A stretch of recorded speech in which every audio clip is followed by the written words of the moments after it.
بسم الله الرحمن الرحيم. الحمد لله رب العالمين والصلاة على سيدنا محمد صلى الله عليه وسلم.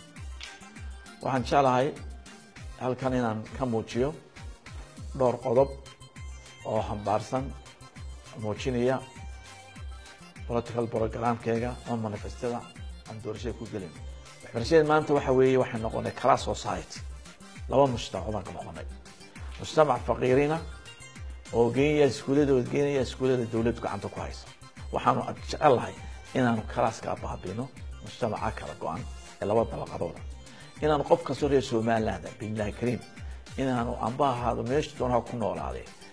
fiican kasta ku noolaaday inuu u helo xuquuq siman waxbarashada basic service caafimaadka la jira maanta caafimaad baan haysanaa dadkeen maanta simple wax u dhimanayaan wax yaroo case yar u dhimanayaan dadkeen waxay daasan ka dabaqada hoose waxay tagtaa Addis Ababa kuwi ka Kenya waxay tagaan Malaysia India Imaaraat kii aan waxaysna sariirta ku dul dhintaa waqti maanta dalkeena Hargeysa la isku yimid waxaan maqli jiray aloore Muuse laga daara maanta Hargeysa aloore laga daara Soomaaliland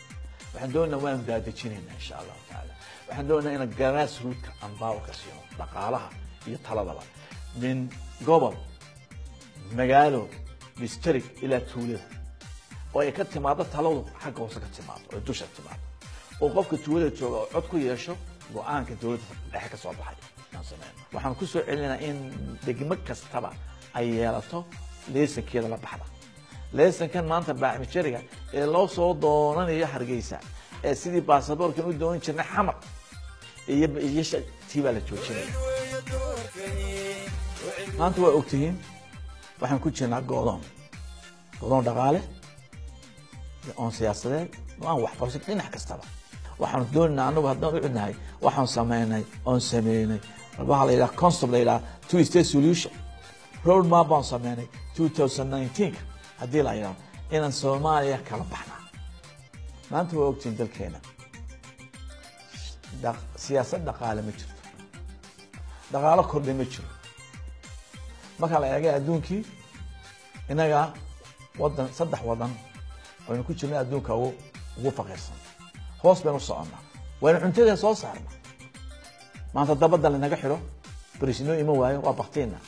waa inaynu cuntadeena isku sameey fariisana oo boorome district beerna oo gawiila district beerna oo oodweyna beerna oo magaalada beerna Singapore baan ku daynaa insha Allah taala oo from third world to first world soo sar ku noqon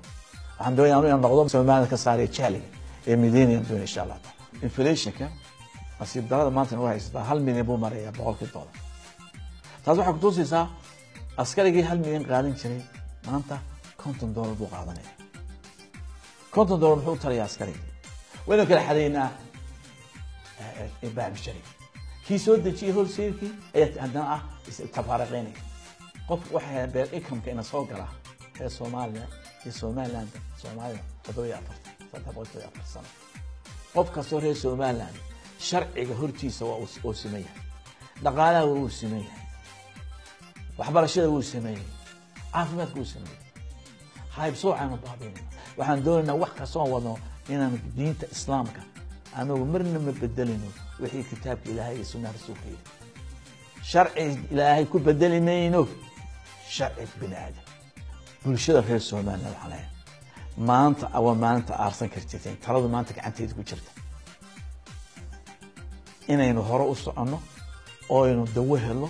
oo aynu waxbarasho helo oo aynu ictiraaf helo oo aynu caafimaad helo iyo inaynu seedii u walaaqano maanta idin ku jirta